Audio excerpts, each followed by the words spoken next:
Capítulo 29. O diadema perdido. Neville, como? Mas Neville tinha reconhecido Rony e Hermione, e com berros de alegria, abraçava-os também. Quanto mais Harry olhava o colega, pior ele lhe parecia. Tinha um dos olhos inchado, amarelo e roxo, havia marcas fundas em seu rosto e sua aparência de desleixo sugeria que havia passado um mau bocado.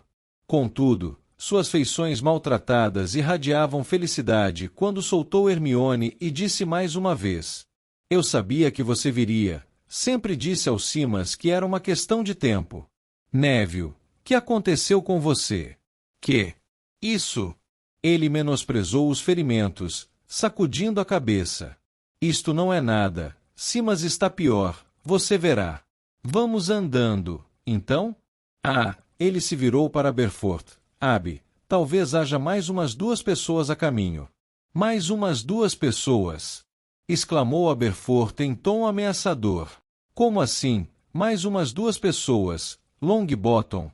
Há um toque de recolher e um feitiço meadura sobre toda a aldeia." "Eu sei, é por isso que elas estarão aparatando diretamente no bar," respondeu Neville. "Mande-as pela passagem quando chegarem, por favor." "Muito obrigado."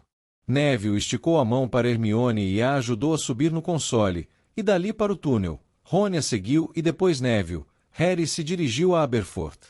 "Não sei como lhe agradecer. Você salvou 2 vezes a nossa vida." "Cuide bem delas, então," respondeu Aberforth ríspido. "Talvez eu não possa salvá-las uma terceira." Harry subiu no console e entrou no buraco atrás do retrato de Ariana. Havia degraus de pedra lisa do outro lado. A passagem parecia existir há muitos anos. Luminárias de latão pendiam das paredes e o piso de terra estava gasto e sem asperezas. À medida que andavam, suas sombras ondulavam, abrindo-se em leque, pela parede. "Há quanto tempo isso existe?" indagou Rony quando começaram a andar. "Não consta no mapa do maroto." "Consta, Harry. Pensei que só houvesse 7 passagens para entrar e sair da escola, não?" "Eles lacraram todas aquelas antes de começar o ano letivo," respondeu Neville. "Não há a menor chance de se usar nenhuma delas, não com os feitiços que lançaram nas entradas e os comensais da morte e dementadores esperando nas saídas." Ele começou a andar de costas, sorridente, absorvendo a presença dos amigos. "Mas deixa isso para lá, é verdade? Vocês arrombaram o Gringotts. Fugiram montados em um dragão? É o boato que corre, todo mundo está comentando isso. Terêncio Butt foi espancado por Carroll por berrar isso no salão principal na hora do jantar." "É verdade," confirmou Harry. Neville riu com gosto. "Que foi que vocês fizeram com o dragão?" "Soltamos no mato," disse Rony.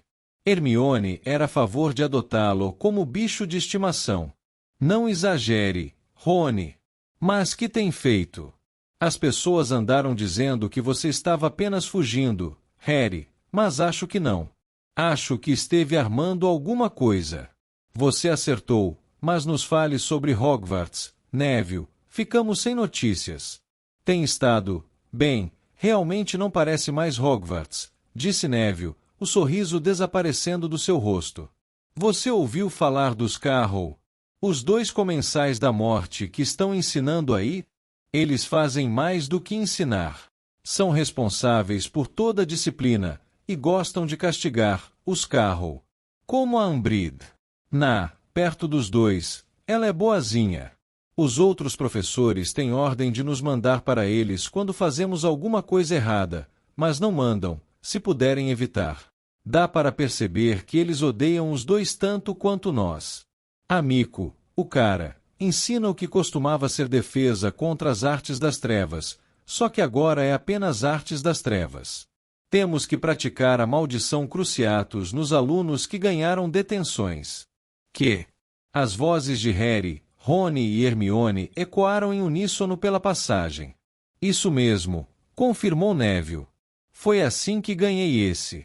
Ele apontou para um corte particularmente fundo na bochecha. "Eu me recusei a amaldiçoar, mas tem gente interessada. Crabbe e Goyle adoram. Primeira vez que são primeiros alunos em alguma coisa, imagino. Aleto, a irmã do amico, ensina estudo dos trouxas, que é obrigatório para todos. Temos de ouvi-la explicar que os trouxas são animais, idiotas e porcos, e que obrigaram os bruxos a entrar na clandestinidade porque os tratavam com violência, e que a ordem natural está sendo restaurada. Recebi esse outro. Ele apontou mais um corte no rosto, porque perguntei qual é a percentagem de sangue trouxa que ela e o irmão têm. Caramba, Neville, exclamou Rony, tem hora e lugar para se fazer gracinhas. Você não teve de ouvi-la, também não teria aguentado. E tem uma coisa, faz bem quando alguém os enfrenta, dá esperança a todos, eu observei isso quando você se rebelava, Harry. Mas eles transformaram você em afiador de facas, comentou Rony, fazendo uma leve careta quando passaram por uma luz e os ferimentos do garoto se sobressaíram mais. Neville sacudiu os ombros. Não faz mal, eles não querem derramar muito sangue puro, por isso podem até nos torturar um pouco se formos atrevidos, mas não irão realmente nos matar. Harry não sabia o que era pior, as coisas que Neville estava contando ou o tom banal com que as contava. As únicas pessoas que correm perigo, de fato, são as que têm amigos e parentes criando problemas do lado de fora, viram reféns. O velho Xeno Lovegood estava fazendo críticas fortes demais no pasquim, então, eles arrancaram Luna do trem quando íamos passar o Natal em casa. Neville, ela está bem, nós a vimos. Oh eu sei, ela conseguiu me mandar uma mensagem.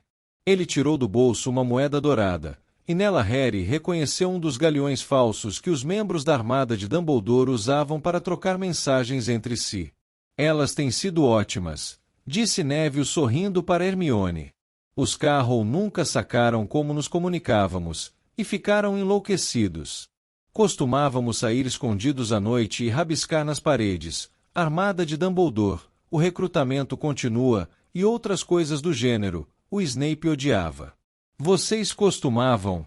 Perguntou Harry, que reparava no pretérito. Bem, com o tempo, foi ficando mais difícil. Perdemos Luna no Natal, Gina não voltou depois da Páscoa e nós três éramos os líderes, por assim dizer. Os Carroll perceberam que eu estava por trás de muitas dessas coisas, então começaram a me pressionar. Depois Miguel Corner foi pego soltando um aluno do primeiro ano que tinham acorrentado e foi barbaramente torturado. Isso apavorou as pessoas. Não é para menos, resmungou Rony, e nessa hora a passagem começou a subir. Bem, eu não podia pedir às pessoas para suportar o que o Miguel suportou, então, paramos com esses lances. Mas continuamos a lutar, agindo às escondidas, até umas 2 semanas atrás. Foi quando eles concluíram que só havia uma maneira de me fazer parar, suponho, e prenderam minha avó. Eles fizeram o quê? Exclamaram Harry, Rony e Hermione juntos. Disse Neville ofegando um pouco porque a passagem estava se tornando muito inclinada. Bem, dá para vocês entenderem o raciocínio deles. O sequestro de crianças para forçar os parentes a se comportarem tinha dado bons resultados, e suponho que seria apenas uma questão de tempo pensarem em fazer o contrário. Agora, Neville ficou de frente para eles e Harry se surpreendeu com seu ar risonho. Com a vovó, eles deram uma dentada maior do que cabia na barriga. Uma bruxa velhota morando sozinha. Provavelmente acharam que não era preciso mandar ninguém muito poderoso. Enfim, Neville deu uma gargalhada. Dawlish ainda está no Centemungus, e vovó, foragida. Ela me mandou uma carta. Neville bateu no bolso do peito das vestes, me dizendo que sentia orgulho de mim, que sou filho dos meus pais e que continue a resistir. Legal, disse Rony. Concordou Neville feliz. Só tem que quando perceberam que não tinham como me pressionar, resolveram que Hogwarts poderia muito bem passar sem mim. Não sei se estavam planejando me matar ou me mandar para Azkaban. Qualquer que fosse o caso, achei que era hora de desaparecer. Mas, perguntou Rony, inteiramente desconcertado, não estamos voltando direto para Hogwarts? Claro, você verá, chegamos. Eles viraram um canto, e logo adiante a passagem terminava. Um pequeno lance de escada levava a uma porta igual à que havia atrás do retrato de Ariana. Neville a abriu e galgou a escada. Quando seguia, Harry ouviu o colega gritar para pessoas invisíveis: "Vejam quem está aqui! Eu não disse a vocês!" Ao emergir da passagem para a sala além, ouviram-se gritos e aplausos. Harry! É Potter! É Potter! Rony! Hermione! Harry teve uma impressão confusa de coisas coloridas penduradas, de candeeiros e muitos rostos. No momento seguinte, ele, Rony e Hermione foram engolfados, abraçados, receberam palmadas nas costas, tiveram os cabelos despenteados, as mãos apertadas, aparentemente por umas 20 pessoas. Parecia que tinham ganhado uma final de quadribol. Ok, calma pessoal, gritou Neville, e quando o amontoado de gente recuou, Harry pôde observar o ambiente. Não reconheceu a sala. Era enorme e lembrava o interior de uma casa de árvore particularmente suntuosa, ou talvez uma gigantesca cabine de navio. Redes multicoloridas pendiam do teto e de uma galeria que rodeava o cômodo cujas paredes sem janelas eram revestidas de painéis de madeira escura, cobertas de tapeçarias de cores vibrantes. Harry viu o leão dourado da Grifinória sobre o fundo vermelho, o texugo negro da Lufa-Lufa sobre o amarelo e a águia bronze da Corvinal sobre o azul. Só estava ausente o verde e prata da Sonserina. Havia estantes superlotadas, algumas vassouras encostadas nas paredes, e a um canto, um grande rádio com caixa de madeira. Onde estamos? Na sala precisa, é claro, respondeu Neville. Desta vez ela foi demais, não? Os Carroll estavam me perseguindo, e eu sabia que só tinha um esconderijo possível. Consegui passar pela porta e foi isso que encontrei. Bem, não estava exatamente assim quando cheguei, era bem menor, só tinha uma rede e tapeçarias da Grifinória. Mas se expandiu à medida que mais gente da armada de Dumbledore foi chegando. E os Carroll não podem entrar? Perguntou Harry, olhando ao redor à procura da porta. Não, respondeu Seamus Finnegan, que Harry não havia reconhecido até ouvir sua voz. O rosto do colega estava inchado e roxo. É um esconderijo de verdade. Desde que um de nós esteja sempre presente, eles não podem nos surpreender, a porta não se abrirá. É tudo obra do Neville. Ele realmente saca essa sala. Você tem que pedir exatamente o que precisa. Tipo, não quero que nenhum seguidor dos Carroll possa entrar, e a sala fará isso. Você só tem que garantir que não deixou nenhum furo. Neville é o cara.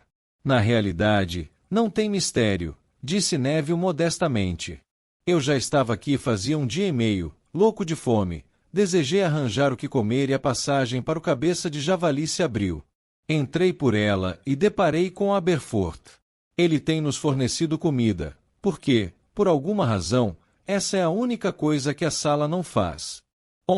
Bem, comida é uma das 5 exceções da Lei de Gump sobre a transfiguração elementar, afirmou Rony para surpresa geral. E assim estamos nos escondendo aqui há quase 2 semanas, informou Seamus, e a sala acrescenta mais redes toda vez que precisamos, e até fez brotar um banheiro muito bom quando as garotas começaram a chegar. Foi quando desejaram muito poder se lavar, acrescentou Lila Brown, que Harry não havia notado até aquele momento. Agora que reparava melhor o ambiente, reconheceu os rostos de muitos colegas. As gêmeas Patil estavam ali, bem como Terêncio Bucci, Ernesto Macmillan, Antônio Goldstein e Miguel Corner. Mas contém o que vocês andaram fazendo, pediu Ernesto. São muitos os boatos que correm e temos procurado nos manter informados sobre vocês pelo Observatório Potter. Ele apontou para o rádio. Vocês não arrombaram o Gringotes. Arrombaram, confirmou Neville. E o dragão também é verdade. Ouviram-se breves aplausos e alguns gritos. Rony fez uma reverência.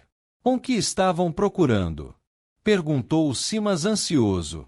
Antes que alguém pudesse desviar a pergunta com outra, Harry sentiu uma dor terrível e causticante na cicatriz.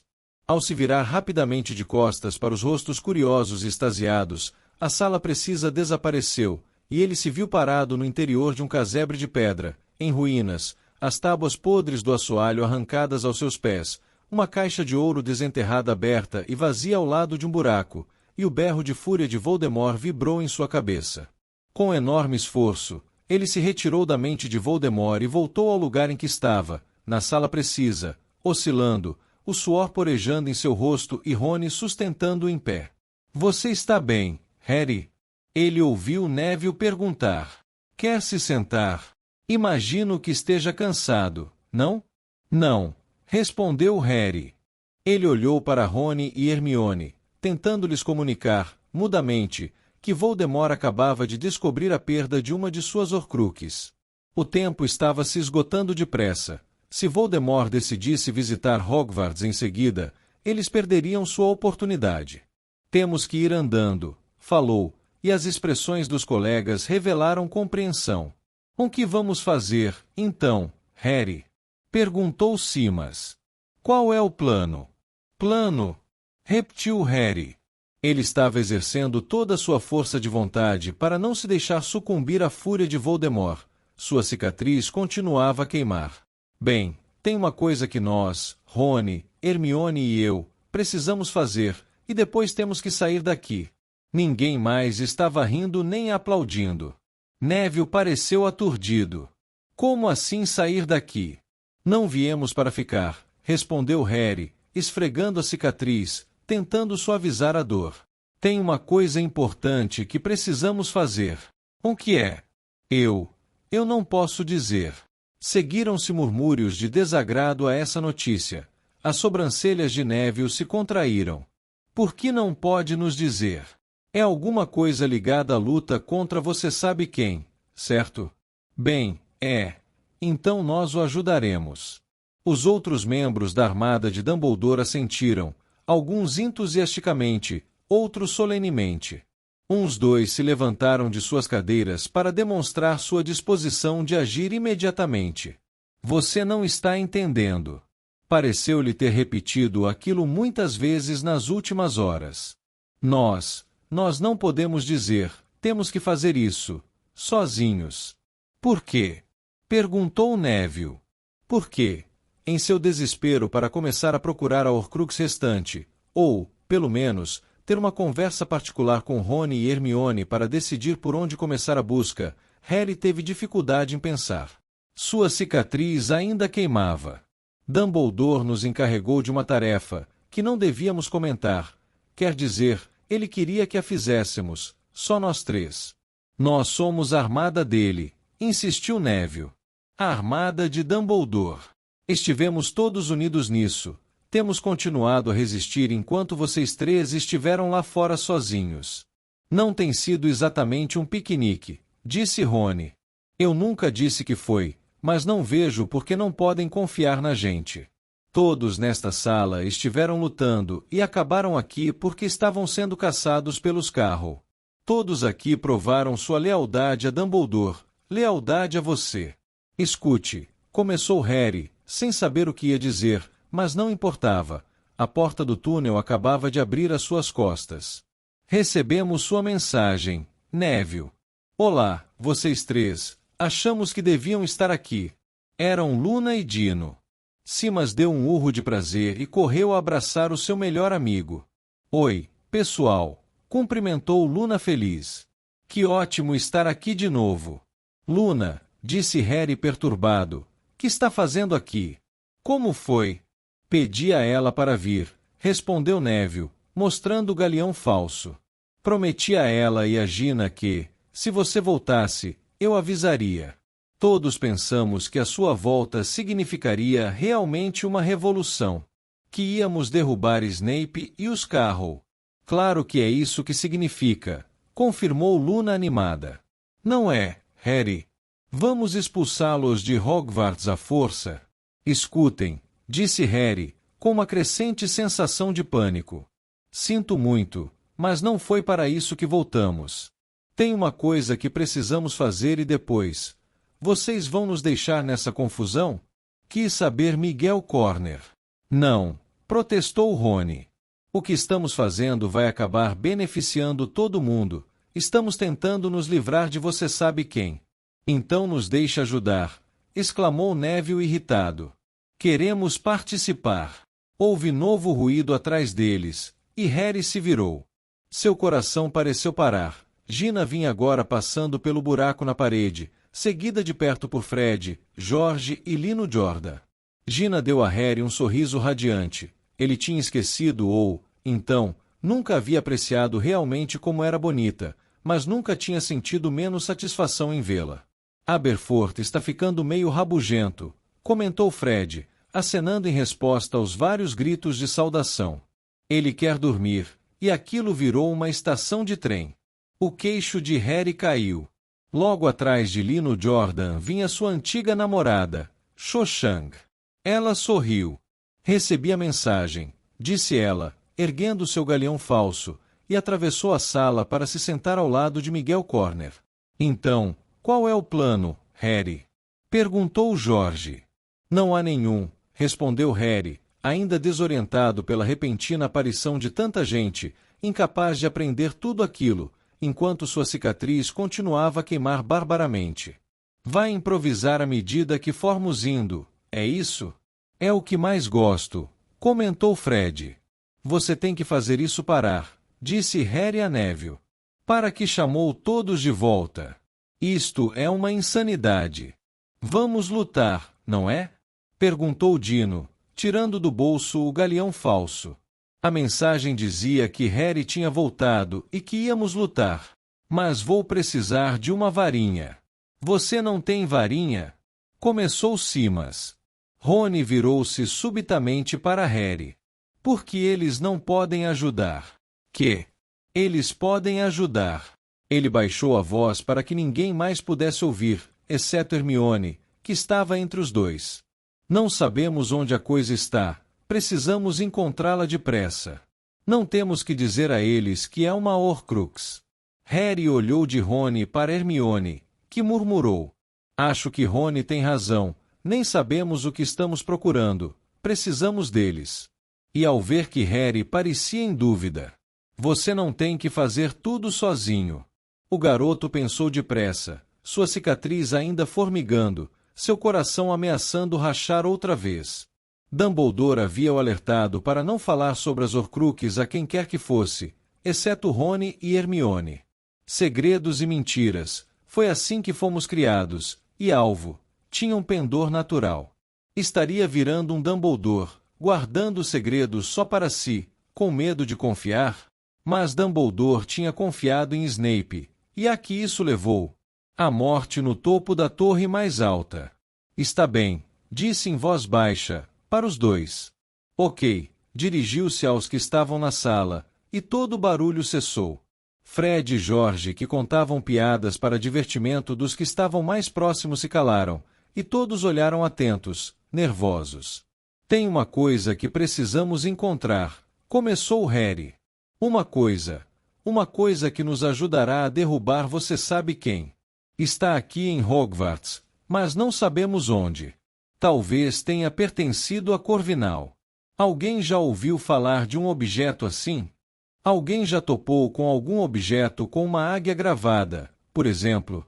Ele olhou esperançoso para o pequeno grupo de alunos da Corvinal, para Padma, Miguel, Terêncio e Cho, mas foi Luna quem respondeu, empoleirada no braço da poltrona de Gina. Bem, tem o diadema perdido. Falei dele para você, lembra, Harry? O diadema perdido de Corvinal? Papai está tentando duplicar. É, mas o diadema perdido, comentou Miguel Corner, virando os olhos para o teto. Está perdido, Luna. Essa é justamente a questão. Quando foi perdido? Perguntou Harry. Dizem que há séculos, informou Cho, e Harry sentiu desânimo. O professor Flitwick diz que o diadema desapareceu com a própria Corvinal. As pessoas têm procurado, mas, e ela apelou para os colegas da casa, ninguém encontrou o menor vestígio, não foi? Todos sacudiram a cabeça confirmando. Desculpem, mas o que é um diadema? Perguntou Rony. É uma espécie de coroa, explicou Terêncio Butti.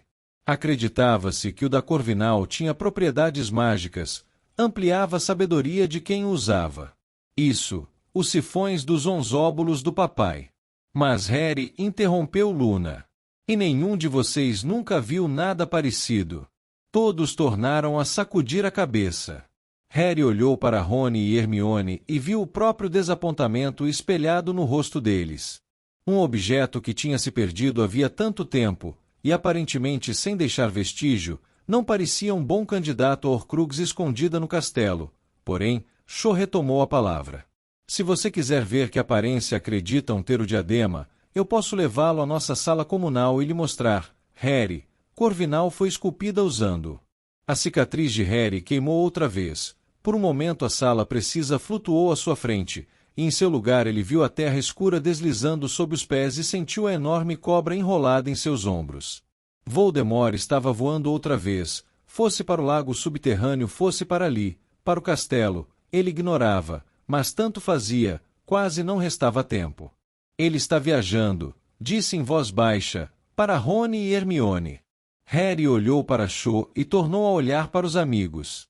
Escutem, sei que não é uma grande pista, mas vou dar uma espiada na estátua, para saber ao menos que aparência tem o diadema. Me esperem aqui e segurem, sabem, a outra, bem segura. Cho se erguia, mas Gina disse meio agressiva. Não, Luna levará o Harry, fará isso. Não, Luna? Ah, claro, com todo prazer, respondeu ela alegremente, e Cho tornou a se sentar desapontada. Como saímos? Perguntou Harry a Neville. Por aqui. Ele levou Harry e Luna para um canto, onde um pequeno armário se abria para uma escada íngreme. Surge a cada dia em um lugar diferente, por isso, nunca conseguiram encontrá-la. O único problema é que nós nunca sabemos exatamente onde vamos parar quando saímos. Cuidado, Harry, há sempre patrulhas nos corredores à noite. Tudo bem, vemos vocês daqui a pouco. Ele e Luna subiram correndo a escada, que era longa, iluminada por archotes e fazia curvas inesperadas. Por fim, chegaram ao que lhes pareceu uma parede maciça. Entre aqui embaixo, disse Harry a Luna, apanhando a capa da invisibilidade e a atirando sobre os dois. Deu, então, um empurrãozinho na parede. Ela se dissolveu ao seu toque e os dois saíram depressa. Harry olhou para trás e viu que a parede tornava-se fechar imediatamente. Achavam-se em um corredor escuro. Harry puxou Luna de volta às sombras, procurou na bolsa pendurada ao seu pescoço e encontrou o mapa do maroto. Segurando-o junto ao nariz, procurou e localizou os pontinhos dele e de Luna. Estamos no 5º andar, sussurrou, observando Filch se afastar deles, um corredor à frente. Vamos, é por aqui. Saíram, então, andando furtivamente. Harry havia rondado a noite pelo castelo muitas vezes, mas nunca seu coração tinha batido tão rápido, nunca tanta coisa tinha dependido de passar ileso por esses corredores. Atravessando quadrados de luar no piso, passando por armaduras cujos elmos rangiam ao som dos seus passos abafados, dobrando quinas sem saber o que encontrariam do outro lado, Harry e Luna prosseguiram, verificando o mapa do maroto sempre que havia luz suficiente, parando 2 vezes para deixar um fantasma passar sem atrair sua atenção para eles. Ele esperava encontrar um obstáculo a qualquer momento. Seu maior receio era o Pirraça, e apurava os ouvidos a cada passo para identificar os primeiros sinais da aproximação do poltergeist. Por aqui, Harry, sussurrou Luna, puxando a manga dele em direção a uma escada circular. Subiram em círculos apertados e estonteantes. Harry nunca tinha estado ali antes. Finalmente, chegaram a uma porta. Não tinha maçaneta nem fechadura, nada, exceto uma tábua lisa de madeira envelhecida e uma aldraba de bronze em forma de águia. Luna esticou a mão pálida, que parecia a de um fantasma flutuando no ar, desligada de braço ou corpo. Ela bateu uma vez, e no silêncio, a batida pareceu a Harry um tiro de canhão. Imediatamente, o bico da águia se abriu, mas, em vez do grito do pássaro, uma voz suave e musical perguntou: o que veio primeiro, a fênix ou a chama? Que acha, Harry? Perguntou Luna pensativa. Que? Não tem uma senha. Ah, não, você tem que responder a uma pergunta. E se você errar? Bem, aí terá que esperar até alguém acertar, disse Luna. Assim, você aprende, entende? É. O problema é que não podemos realmente nos dar o luxo de esperar por mais ninguém, Luna. Não, entendo o que você quer dizer, respondeu Luna, séria. Bem, então, acho que a resposta é que um círculo não tem princípio. Bem pensado, disse a voz, e a porta se abriu. A deserta sala comunal da Corvinal era ampla e circular, mais arejada do que qualquer outra que Harry já tinha visto em Hogwarts. Graciosas janelas em arco pontuavam as paredes, ladeadas por reposteiros de seda azul e bronze. De dia, os alunos deviam ter uma vista espetacular das montanhas ao redor. O teto era abobadado e pintado com estrelas que se repetiam também no carpete azul escuro. Havia mesas, poltronas e estantes, e em um nicho na parede oposta à porta, uma alta estátua de mármore branco. Harry reconheceu Rowena Corvinal pelo busto que havia visto na casa de Luna. A estátua se erguia ao lado de uma porta que provavelmente levava aos dormitórios no andar de cima. Harry se dirigiu à mulher de mármore, que pareceu fitá-lo com um meio sorriso intrigado no rosto belo, mas levemente intimidante. Um diadema de aspecto delicado tinha sido reproduzido, em mármore, no topo de sua cabeça. Não era muito diferente da tiara que Fleur tinha usado em seu casamento. Nesta havia dizeres mínimos gravados. Harry saiu debaixo da capa e subiu no pedestal de Corvinal para lê-las. O espírito sem limites é o maior tesouro do homem. O que faz de você um pobre de espírito? Disse uma voz aguda. Harry virou-se e deslizou do pedestal para o chão. O vulto de ombros caídos de Aleto Carroll estava parado ali. No mesmo instante em que Harry erguia a varinha, ela pressionou com o dedo curto o crânio com a serpente, marcado a fogo em seu braço.